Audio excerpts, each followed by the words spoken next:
what happened a week ago or so, 10 days ago, I think is emblematic of the lack of trust of the Western system. The BRICS preliminarily agreed upon settlement token called the unit. Let me back up and kind of lay the foundation for it. So there was the G7 meeting in Italy not too long ago, maybe a month or two ago, that coincided with the BRICS meeting in Novigrad. And the Saudis were invited to the BRICS meeting, to the G7 meeting in Italy, and they turned it down. They said, no, we can't make it. But they sent their delegates to Novigrad, to the BRICS meeting, where we see Dilma Rousseff, the former president of Brazil. Well, she comes out and she says, we've agreed in principle to a new settlement currency. And it was done on the sidelines at this meeting with Sergei Glaziev and Vladimir Putin. And the reason I've been saying for almost 4 years that there would be a common settlement currency with the BRICS is because Glaziev has told us that for almost 4 years in dozens and dozens and dozens of interviews. That he was the architect of it, the Eurasian Economic Union financial minister, and the architect of a basket of commodities and a basket of currencies. And this is the way we're going. And it made a lot of sense. I've talked about it a lot. Well, last year, and by the way, when Dilma said this, she said, we've agreed to this new settlement token called the unit, which will be 40% gold backed, 60% a basket of BRICS plus currencies. They didn't say a basket of commodities the way that Glaziev had originally said. They said just a basket of gold. Now, gold, by the way, was the only other tier 1 reserve asset, as reclassified by the Bank of International Settlements in 2019. And the central banks have been buying it at a level the world has never seen. There's been over 40 banks that have repatriated all of their gold from the New York Fed, which gave access for the last, I don't know how many years, 50 years, to the COMEX, and the Bank of England, which always gave access to the LBMA, the two primary trading hubs in the world. All of these countries would leave their gold with the safety of the Bank of England and the New York Fed, with the ability to trade on those two platforms whenever they wanted. Over 40 banks have brought their money home from these places, and the easy way to brush it off is to say, well, that's because of weaponization of the treasury market. People want it in their own possession. Well, that's only part of it. The unit token says that it will be minted within the countries that possess the gold, within the borders of the countries that possess the gold, and have it independently and continuously audited. That's why a lot of these countries have brought their gold back. So this was something that was really accelerating. She said it would be traded over Project mBridge, which I've talked about for over a year. Project mBridge is a cross-border payment system that was developed by China, Hong Kong, Thailand, and the United Arab Emirates. And it was also done in coordination with the Bank of International Settlements Innovation Hub. And I've always thought about that it was kind of strange that the BIS would be involved with the BRICS, as the BIS is largely a Western institution, but my mind always glossed over that. And I would argue that was a mistake of mine. I thought it was interesting, but I'll get to this in a second, kind of frame it the right way. It became even more interesting when Saudi Arabia became the 5th full participant in mBridge. They had 30 or 40 observational participants, but you had 5 full-time participants, including Saudi Arabia. Now, mBridge is not compatible with the dollar. And if we are being told from the former president of Brazil, Dilma Rousseff, and she's the head of the BRICS New Development Bank, it's not a small fry. We've agreed in principle to a new settlement token called the unit, 40% gold, 60% BRICS currencies, traded over mBridge, and the SWIFT system is not compatible. So no SWIFT interference, no US interference. It gives them the ability to trade without having to go through the SWIFT system. Central bank digital currencies, and then a settlement token. So the idea was each country will trade back and forth their local currencies, keeping their own monetary house in order. Rupee for ruble, yuan for real, whatever it may be. And then the ability, if For example, I have too much rupee, I don't want anymore, or maybe I just want something different for selling you my energy or my commodities. I want the unit token. Great, we've agreed upon it in principle. So this was all really interesting. Isn't the BIS a Western institution? And it, ding, ding, ding, ding, ding, ding, ding in my head. I'm like, yeah, I've always thought that, but I guess I looked past it. That was a mistake. And we're talking back and forth, and you got the Fed who has initiated Project Cedar and Project Agora.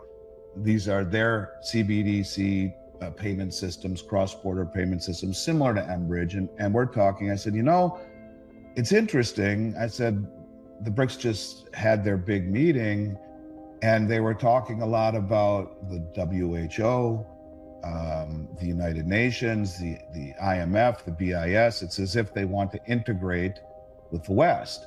And I said to her, maybe it was these big bankers who've controlled the world forever. Maybe it was their realization that, well, they can't have a one world currency like they've always wanted to have, but maybe a one world digital platform that they can control.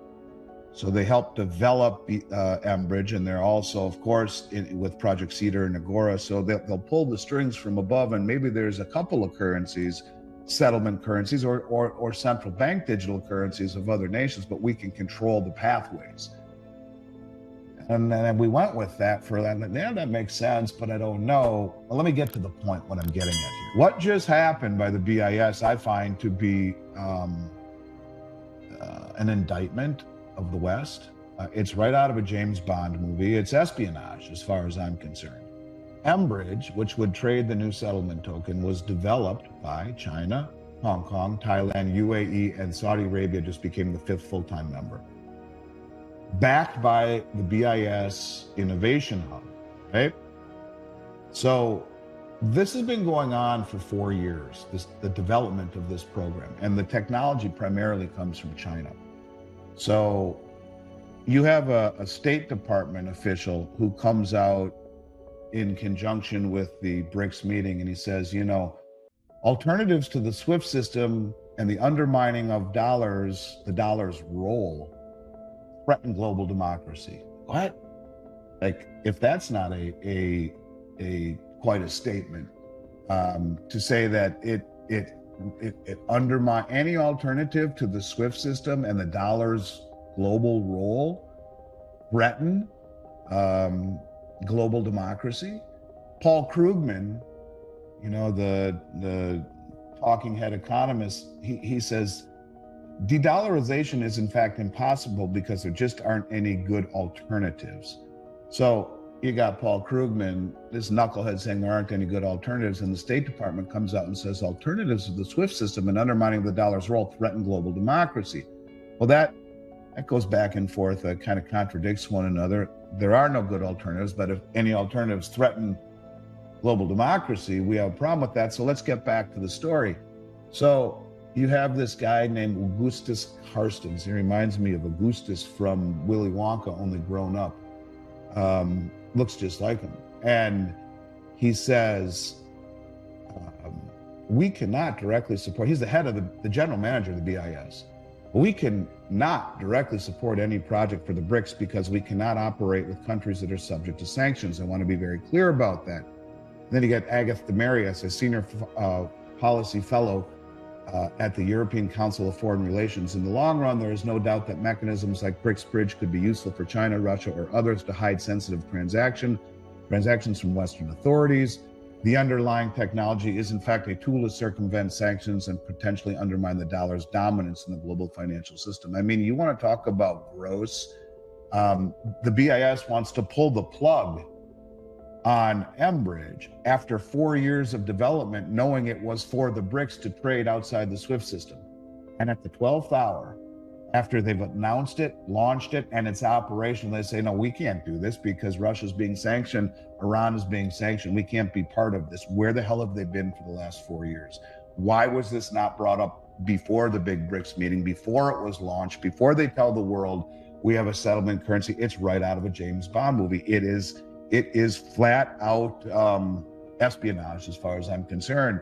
And they just figured this out, I guess is what I'm trying to say, Anthony. So What this is going to do is crystallize the resolve of these countries. Why would they ever want to hold our treasuries when we can do this last minute, underhanded, dirty thing, saying, well, the BIS can't stand behind the BRICS doing this and their ability to trade free from SWIFT because it undermines, because they're being sanctioned by the West. But the sanctions on the West, by the West, are what is the rallying cry for the rest of the world. Look, it's okay for us to give $200 billion to the Ukraine and without congressional oversight, Stinger missiles and F-16 jets, but it's not okay for China to give any help to Russia, where Janet Yellen says to CNN, we're okay with Xi Jinping and Putin being buddies, but if she gives one penny to Russia, and the Russian war machine will sanction their banks, their companies, in Beijing itself.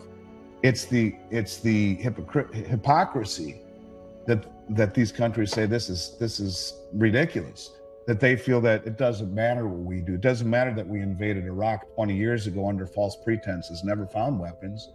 So they've officially applied to BRICS. They're kicking Western coalition forces out of the country. They've made trading in dollars illegal, and there are no banks left in Iraq that hold any green dollar bills. As of January of last year, they're gone because of this. So what I'm getting at is that what the BIS just did, which is a Western institution, is exactly why these countries are aligning. Yes, it will certainly set them back a bit, but I do believe that it will only reinforce the reasons why they are banding together.